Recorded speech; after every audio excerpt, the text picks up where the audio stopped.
ইন্ডাস্ট্রিতে আমরা যখন কাজ করতে এসেছি তখন কেউ কি কোনো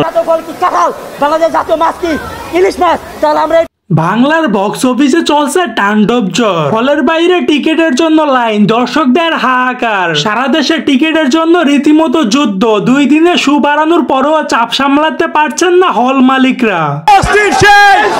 খবর দে, খবর দে, ভাইরে খবর দে, খবর দে, খবর দে।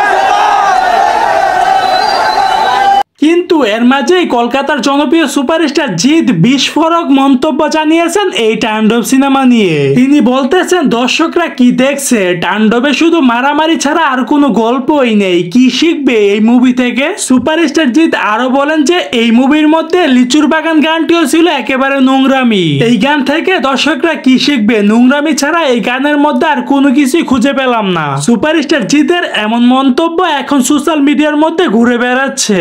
আপনি কি দেখেছেন তাণ্ডব? কেমন লেগেছে জানাতে ভুলবেন না। সো দর্শক, আজকের এই ভিডিওটি এই পর্যন্ত। যদি ভিডিওটি ভালো লেগে থাকে তাহলে চ্যানেলটি সাবস্ক্রাইব করে দিবেন পরবর্তী ভিডিওর জন্য।